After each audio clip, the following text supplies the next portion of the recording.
કલ્પના કરો તમે અમેરિકામાં છો.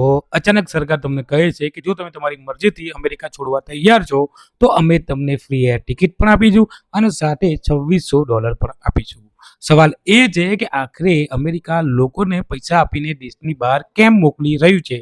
ચલો કારણ જાણીએ. તો ભાઈ આજકાલ અમેરિકામાં એક પ્રોગ્રામ ખૂબ ચર્ચામાં છે જેનું નામ છે CBP હોમ. જો કોઈ વ્યક્તિ અમેરિકામાં અનડોક્યુમેન્ટેડ એટલે કે કાયદેસર દસ્તાવેજો વગર રહેતો હોય તો તે આ એપ દ્વારા સેલ્ફ રિમૂવલ માટે અરજી કરી શકે છે. એટલે કે સરકાર તેને પકડીને ડિપોર્ટ કરે એના બદલે એ પોતાની મરજીથી દેશ છોડી દે. હવે તમને લાગશે કે સરકારનો શું ફાયદો? તો અહીં આખી રમત છે. કોઈ વ્યક્તિને પકડીને ડિટેન્શન સેન્ટરમાં રાખો, કોર્ટની કાર્યવાહી કરો અને પછી ડિપોર્ટ કરાવો, આ બધાનો ખર્ચ સરકારના લગભગ $18,000થી વધુ પડતો હતો.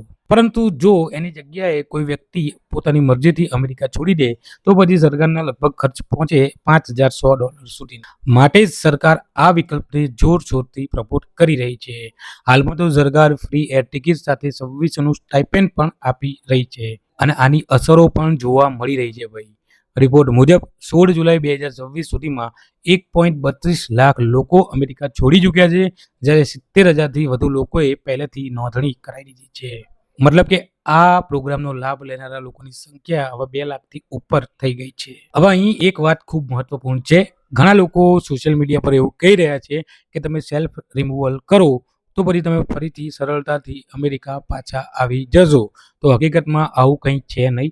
અમેરિકન સરકારનું એવું કહેવું છે કે ભવિષ્યમાં કાયદેસર રીતે અરજી કરવાની તમને તક મળી શકે છે, પણ કોઈ ગેરંટી નથી. દરેક કેસ અલગ અલગ હોય છે અને ઇમિગ્રેશનનો નિર્ણય આખરે તો અમેરિકાના કાયદા પ્રમાણે જ થાય છે. એટલે કોઈ વ્યક્તિ તમને એવું કહેતું હોય કે તમે અત્યારે સેલ્ફ રિમૂવલ કરી દો અને પાછા અમેરિકા તમને બોલાવશે, અમેરિકાવાળા તમને પાછા લઈ જશે, એવું થશે નહીં. એટલે ધ્યાન રાખવું. મતલબ કે તમે કે તમારા કોઈ ઓળખીતા આવા કેસમાં હોય તો માત્ર સોશિયલ મીડિયા ઉપર વિશ્વાસ ના કરવો. તમારે યોગ્ય માહિતી તમારા ઇમિગ્રન્ટ વકીલ જોડેથી મેળવવી રહેશે.